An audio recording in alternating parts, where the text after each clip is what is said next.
Alright, comic book fans, welcome back to Comic Book Corner 2.0. And fans, you're back with me, Mike Spider Slayer. Get ready to do countdown episode number 86. That's right, fans. Today we have a total of 11 books to talk about, so not a huge week this week, but there was some good books out there. So with that being said, let's get started with this countdown. Of course, I start from the worst and travel all the way down to the best. So guys, here we go. Starting off with number 11, and number 11 is Future's End, issue number 32. Do you expect anything less from me with this particular series? You know, there's very few good issues with this series. Mainly reason why I don't like it is because of the layout. We all know by now, if you are reading this series, there's so many subplots, so many things that are different taking place, that the series is inconsistent. Maybe this might read better as a trade. I don't know, but this continues to be scattered and all over the place, and it's not enjoyable to read. In this particular issue, we kind of see people who we haven't seen in a while, which was my complaint about last week. We got to see Terry McGinnis and Plastique in this particular issue, and it looks like they're kind of having this, relationship with each other. We get to see Mr. Terrific. He actually is looking to release the U-Sphere a day before the World at New York. And that's kind of like what you get in the story. You get one-page things of what happens in the entire, within the stories here. We get to see, another part about what happens to the professor when Madison and Jason and Ronnie changed. He became this crazy weird creature, or this guy, this transparent guy, and now he wears this weird armor. And it's just like, again, the book in the series continues to be all over the place. You get a little bit of Firestorm in this issue where she's still trying to transform back into her original self. And then finally you get a little bit of Stormwatch at the end of this issue. And then, they're forced to do battle against these crazy dinosaur-like creatures if they don't comply with handing in, I think it was the engineer at the end of the issue. So you're like, okay, what's really happened in this issue? There was no progression whatsoever at all. Nothing drove the story in any direction, shape, or form. Period. So after reading this one, I gotta give this one 2.5 out of 5 stars. The one thing I do have to give the series, though, is the consistency of the artwork is very well done for a weekly series. I gotta give them credit for that. So, but Future's End, 2.5 out of 5 stars. And that series ends in March. And I'm not sure if you guys heard, but there's lots of cancellations for DC Comics in March. Probably due to the whole Convergence event. So, all right, next we're going to go to number 10, and number 10 was the SpiderMan Annual. Number 1, that's right. We're coming up to a year with the Amazing Spider-Man series, and it's released its annual here in December. And I was kind of thinking, well, how do you do an annual with this particular series? Because we're in such a major event right now. So was this the right time to release an annual? I don't think so. I don't think this was the right time because you couldn't do very much with it. But I guess, they wanted to throw in some lighthearted stories in here because of all the dark events that are happening in the Spider-Man universe, which I can understand. However, the annual is $5. And after reading this particular annual, I felt that I was robbed, and it's not needed in my collection here because the stories, even though there was a fun story here with Peter Parker trying to get a particular cell phone back to particular people, some tourists that were visiting, it was such a really like this was the only story that you could come up with. I was like, really, this is it? And but it really shows the true personality in a way of Peter Parker on how much he is willing to do something good for somebody. So that also that does show you something. But I was just like, I was expecting something more here. The artwork was pretty well done. I love the two-page spread in the opening part of the book. You gotta love the sun in the background between the cityscape. I thought that was really nice. You know, some of the facial expressions when it comes to Peter wasn't the greatest, but the action scenes were pretty good too.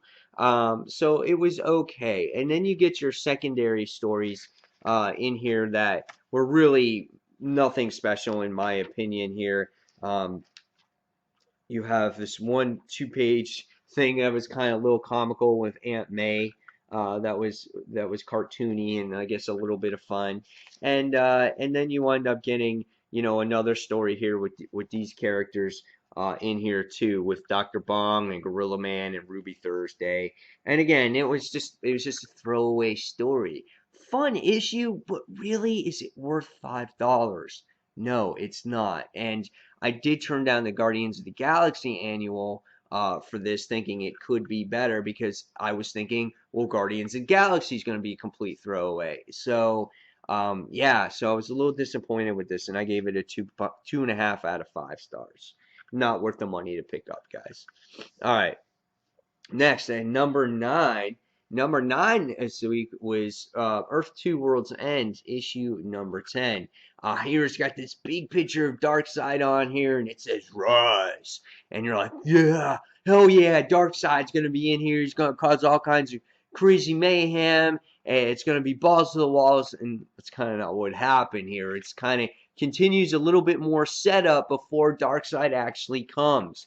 In the issue, you get to see the reunite of Lois and Clark, which was really nice, I thought, and then you get to see finally the Huntress as she's finally gave in to Bedlam here, and now you get to see her as a Fury. She's got 4 arms, she's got crazy wings, and I was like, wow, she looks pretty vicious. So I thought that was pretty neat as well. But again, you don't see any depth going into any parts of these stories. It's just like Future's End. You get one page of this, one page of that. You get little teases, and that upsets me. It's just like I want to see more progression in these stories. You find out in this issue that Barbara is dead. She is dead. She's completely dead. There was talks where you weren't sure if she was completely dead. You didn't see her. You saw her get shot, but it wasn't confirmed that she was dead. But she's dead in here, and you get to see Tim Drake or was it Dick Grayson? Yeah, he gets all pissed off. They're supposed to catch this train. There's all kinds of stuff going on with the World Army in here. I thought the artwork was good this time around. I thought it was very well done. You get to see Alan Scott going against the avatars of Earth. You get to see Mr. Miracle. Find out that he's like, "You're not my father" to Darkseid. He's like, he doesn't respond to him. He kind of tricks him into the whole thing and winds up releasing Darkseid in the end. So it was crazy stuff that was going on in this particular issue. But again, not enough to really drive anything forward. And that's what's so frustrating about these weekly series. And again, in March, guys, these are all ending. So, we're getting to towards the nitty gritty of these series. So, and you won't have to spend, if you're getting all of them, for was it 16 or $12 or whatever it is that you're spending a week on these. So, but in the end, this one was a little bit better than the others. So I gave this one a 3 out of 5. All right, so next on the list is number 8, and number 8 is Access, issue number 7. There's one revelation in here that made this an average book. That was probably the best out of the 3.0 average books this week. And there was one revelation in here that you found out that Scarlet Witch and Quicksilver are not related to Magneto. And because she cast a spell on Magneto to destroy the people that are close to her, that are blood relative or whatnot, and it didn't work. and you wind up finding out that they're not related. So that really throws a wrench into a whole bunch of stuff here on what's the true history behind, Scarlet Witch and Magneto and whatnot. I think Adam Kubert does a really good job at the artwork in this series. He always has when it's his rotation on here, so I really enjoyed it. But Access was pretty much more of the same thing. A lot of the heroes just fighting the good guys and the bad guys. A lot of the role reversals happening here. And then you get to see Deadpool and Spider-Man team up in this particular issue. And you get to see Deadpool trying to convince Apocalypse of who he was and whatnot. And what happens at the end of the issue? Well, let's just say Apocalypse goes crazy on Deadpool, and he kind of pulls a original sin thing and rips his head off, and is holding his head up high. So is Deadpool dead? No, he's not going to die. We all know that he'll regenerate and form back. However, this issue is just kind of a take it or leave it issue. Besides, okay, so in the end, Access issue number 7, average grade for me. And sorry about the mess up in the video. My computer just completely crashed with the camera at the same time. So I'm sorry if the video now is a little bit jumpy. So, all right, so moving forward now, we're going to go on to I think we're on number 7 now. So number 7 is Teenage Mutant Ninja Turtles issue number 41. I decided to jump on this series again. I am a Turtles fan. My first comic that I really ever truly got into before it was Spider-Man and was Teenage Mutant Ninja Turtles. It kind of kicked off my comic collecting because my friend had Teenage Mutant Ninja Turtles and I read his books and we started drawing and things like that. And I got back in this series when it was re-released a couple years back, and I liked it. And then there was a certain point where there was a bad artist on there and I couldn't stand it anymore. And then I fell off of it and I kind of didn't know what was going on, so I never read it anymore. But I want to jump on it once again. So Teenage Mutant Ninja Turtles, this time around, it's still written by Kevin Eastman, and we had some great artwork in this book. And the artwork done here is done by Corey Smith, and his artwork is really well done. You get to see Krang in here. There's Dr. Stockman in there as well. He kind of looks really creepy and eerie. The colors are bright. They're vibrant. We get to see the robot turtle in there.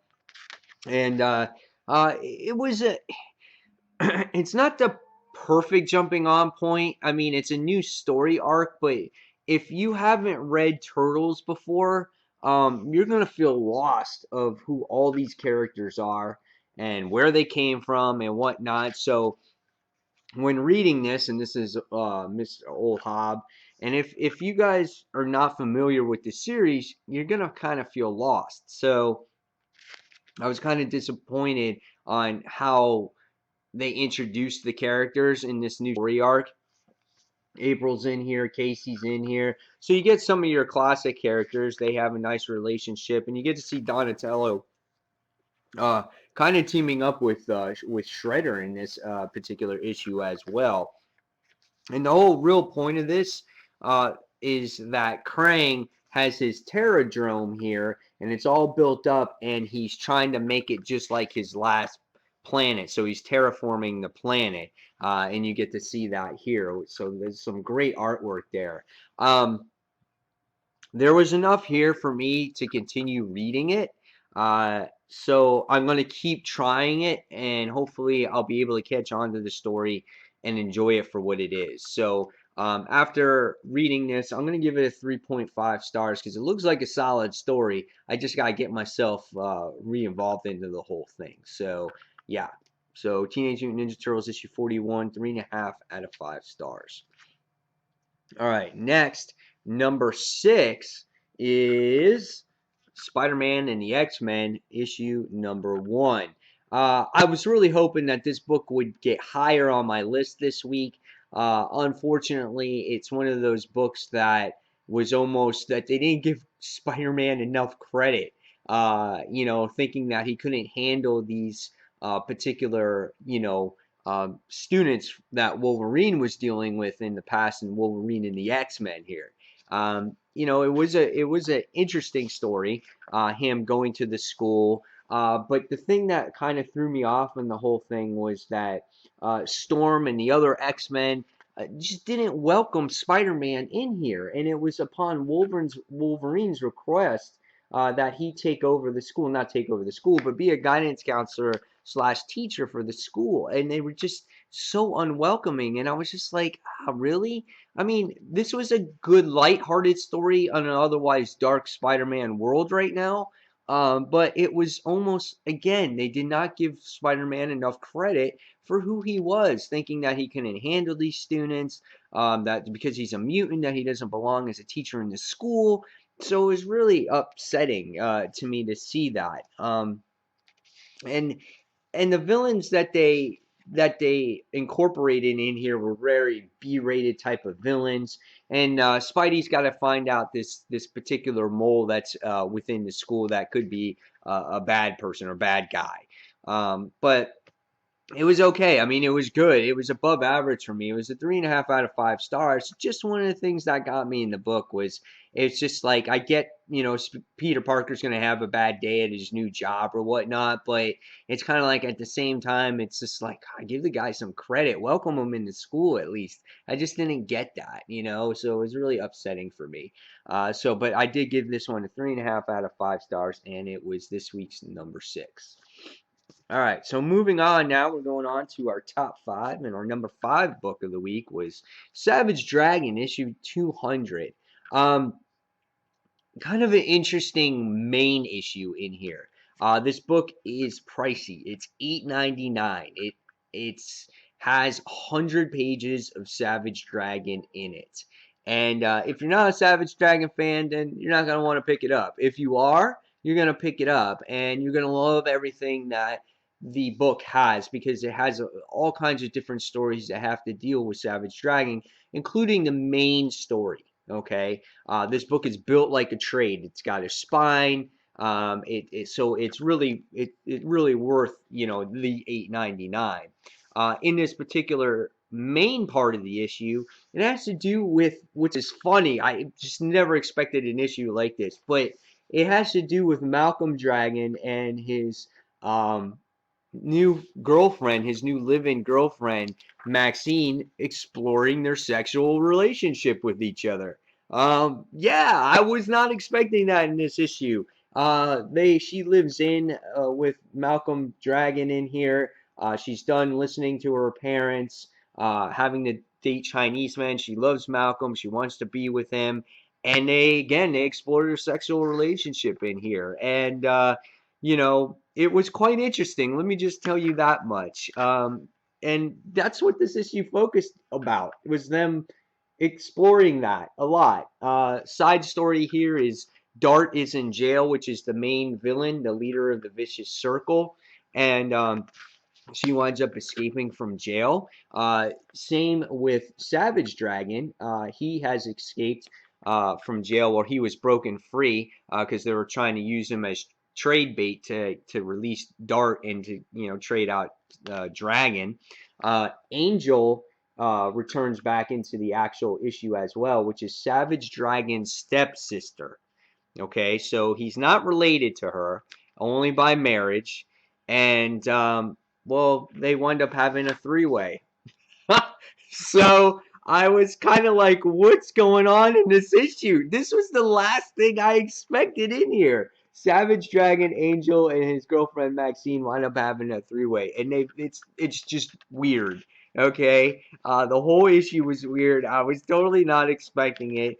In the end, even when Malcolm Dragon had to sit there and talk to Dragon about his current living situation, what was going on, his father's kind of like, well, I hope you guys are being safe. Like he was like, okay, whatever floats your boat there, buddy. Great 2-page spreads, great artwork. I love Eric Arson's artwork. He was great on Spider-Man. Really enjoyed it. The main issue was just a barrel of laughs. I just couldn't believe what I was reading here.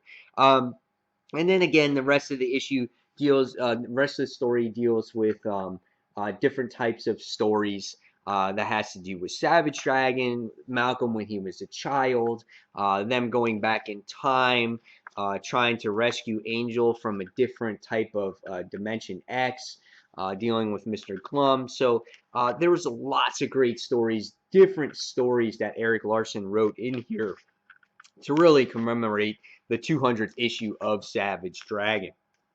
This was really nice artwork here. Different artists got a chance to do Savage Dragon stories. Here's a really cool 2-page spread. So good stuff, solid stuff. I just, when it came to the main issue, I just was like, what's going on?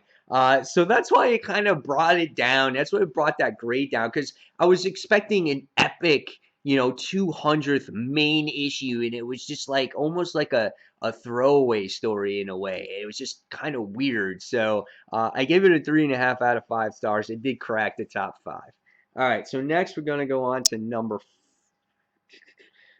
4, and number 4 was the Amazing Spider-Man SpiderVerse part 3. This was a 4.0 for me this week. I thought this book was well done. It was a lot better than the last issues. You got your other Spider-Man go into different parts of their their tie-in books, and it focused more on main characters, so they got a spotlight. So you got to see a short fight between Superior and Amazing Spider-Man, which I thought was kind of short. It was like 1-2 pages, and that's it. And then it kind of ended really quick. But it was good to see the interactions between those two. They really kind of shined in here. Throughout the issue, you wind up seeing that the safe zone has been breached. We get to see some kind of more contacts going on between Spider-Man 2099 and the other characters, just to reference back of what's going on with those tie-in issues. We wind up seeing that Miles Morales and younger Spider-Man had to go back into the 60s. I thought, which was kind of cute. So if you get the tie-in issue there, you get to see really what happens there. You get to see Solus is the one now, the strongest one that there is, I guess, in the Inheritors. Breaks through the safe zone and winds up taking out Cosmic Spider-Man like he's like a fly. He just totally just disintegrated him, and I was really disappointed at this point in the issue too, because I was like, man, I loved Cosmic Spider-Man, and I'm like, and he's getting his ass killed, like he just got beat, And by the time you get to the end of this issue, you wind up seeing May. She gets smacked in the face, and it's just like, oh man, that's crazy right there. And she winds up taking Benjamin, which is her brother, and he is the Scion, which is an important piece in the puzzle in this whole thing what's going on in here. So I was like, wow, that's pretty crazy. There's a lot going on in this, and I love the issue. It's just there's so much going on in here that they're trying to squeeze it all in one little issue, and it kind of bothers me. There's a lot of panels, a lot of things going on here, and the other thing that bothers me, and I finally get it, it's the setting of the story. I just don't like how they're just constantly just standing there, and they're going between a portal, and then it's just like you see the Inheritors place with this crazy dark background. The setting is just, there's no setting. They're just all standing around. Now that the safe zone is breached, let's hope that they get to go somewhere and do something. That's what's bothering me about this. It's the setting. There's just no setting. Look, there's a background here, but where are they fighting? We don't know. They're just fighting in some background. Look, background, no color. It's just colors. They're fighting in some random area. Same thing here in the Inheritors place. It's just this dark, gloomy place. Here's the safe zone again. We get to see a million Spider-Men, but we don't know where they are. They're just in some weird, what they call is the safe zone. We do time jumping. I think that's what's really bothering me about the story. And then when you get to the actual 60s part of the story, again, you get to see where they're at. They're like in the 60s, or in the 60s in the animated show, and it's crazy, and it was a lot better setting that way. So I like that part of it, but everything else was really dark, and I think that's the one thing that's bothering me about this series, and that's why I gave it a 4.0 out of 5 stars. But it'll be interesting to see what happens with all the characters here. All right. So moving on now, we're going on to number three. And number three this week was Spider-Verse Team Up, issue number 2. Uh, Again, it plays off of The Amazing Spider-Man. So if you want to read more about that 60s animated TV show, well, there you go. There's where it takes place. It takes place in the Daily Bugle, and you get to see him spinning on the two webs. And that's what I mean about a setting of a story. Like, there's no real setting in here. It's just some weird safe zone. Here, we're in an animated series in this particular Earth, and I loved it. I loved the dialogue that took place in this particular issue with Miles Morales, younger Spider-Man, and 60s animated Spider-Man. I thought it was awesome. Comes up with this cheesy little web blanket and all kinds of things like that, and they're trying to recruit him. They go against some of the classic villains like Electro and Green Goblin and Scorpion in here. And I thought it was so funny. Just the drawings are real cheesy and cheap, but that's the way it's supposed to be. And I loved it. I really enjoyed it. It was a tremendous first part of the issue. And then you get another great story here, the backup story, which I guess it's the same, but it's a much shorter story because there's less dialogue. With Spider-Gwen coming against this other version of Peter Parker, but he's the Hobgoblin here, and he blames himself for killing Gwen in his universe. So what he does is he killed the Green Goblin. He destroyed his own self of Spider-Man, swore he never wore the costume again, and became another version of a Hobgoblin. And what happens at the end of this issue is that he sacrifices himself so she can live. And it was a really cool ending here. You get to see Verta come up to him, slice him, knock his mask off, looks him in the eyes, and he does this old witty thing and blows her up so she can go and escape. And I thought it was a really awesome issue, really impactful, and I really enjoyed it. So great read. I really enjoyed it. So I thought maybe this was going to be my number one pick of the week, but there's a couple issues ahead of that one. So after reading this one, I gave this one a 4.5 out of 5 stars. All right, so next we have number 2 this week. And number 2 is Grim Fairy Tales, issue number 105. Patrick Shan is doing a wonderful job on Grim Fairy Tales. He's took this book and made it from in the beginning, it was a bunch of one-shots about Selah Mathers and her book and about how people make these certain decisions in their life.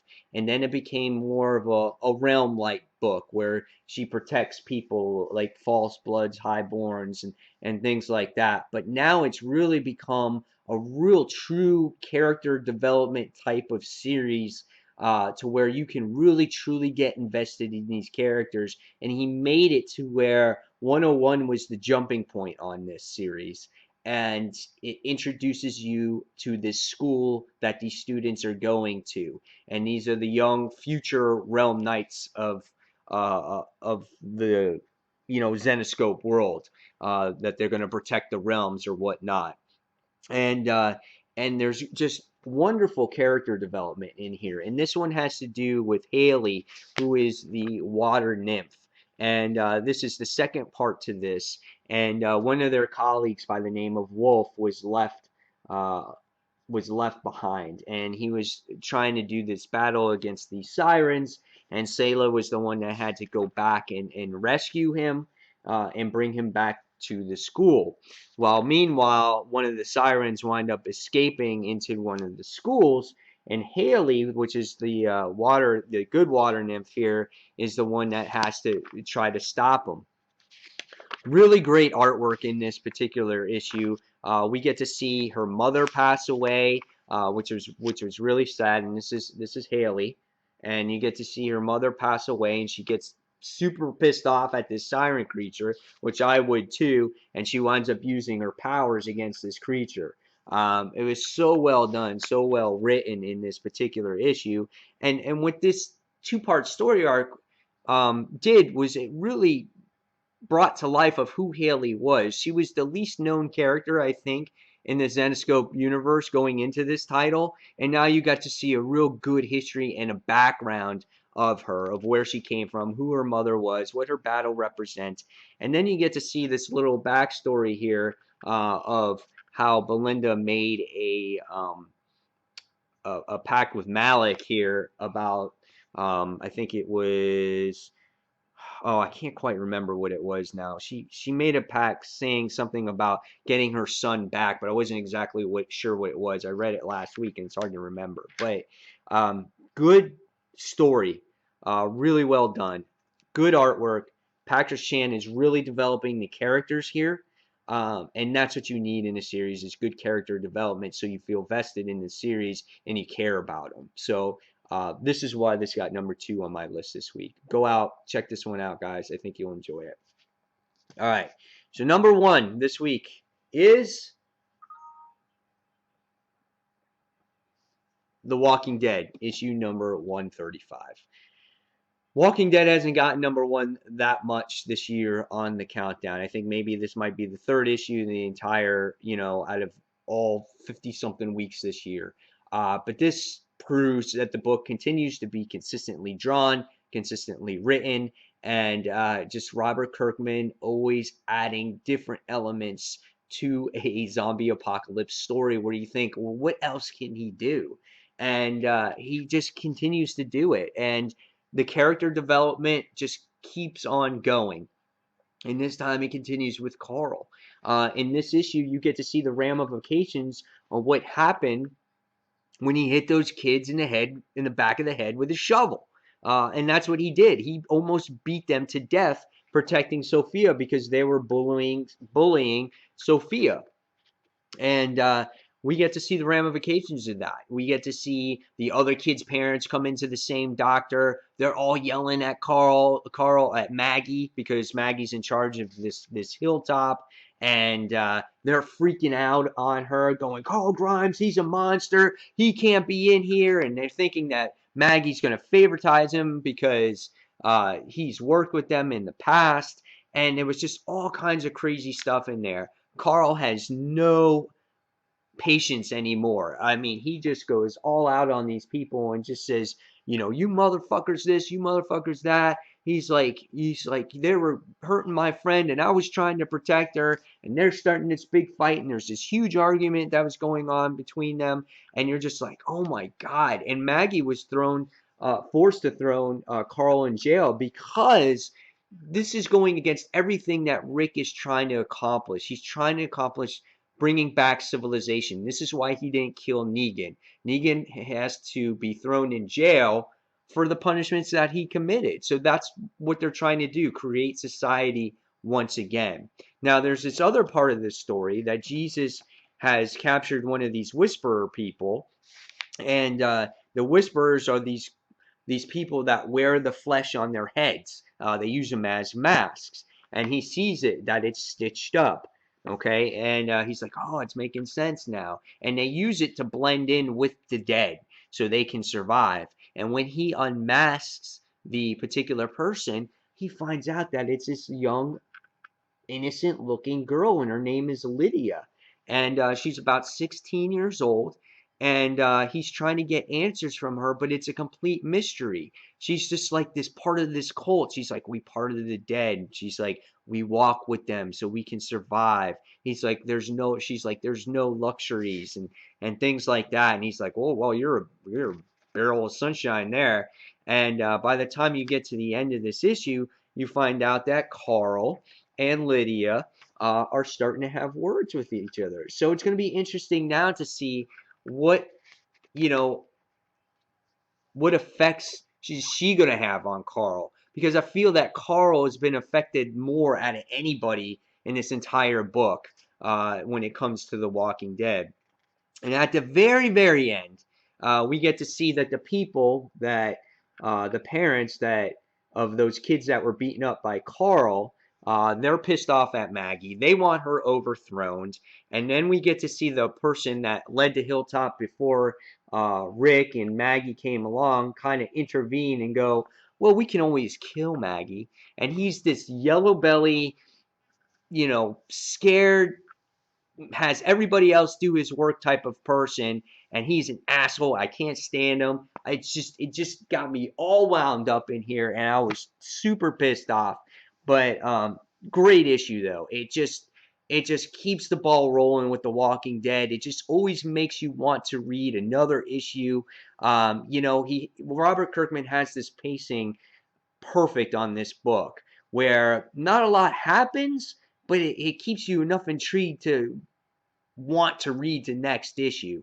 And the artwork is just always consistent. I can't say anything enough about Charlie Adlard and Cliff Rathburn on the series. So, yep. So Walking Dead this week was the #1 book of the week. So, guys, there you have it. There is your countdown for the week. Guys, in the comments below, leave me what your #1 book of the week was, what your worst book of the week was, and everything else in between. And fans, until the next comic book review, this is Mike Spider Slayer signing off, and thanks for watching the countdown, episode number 86. Take care, fans.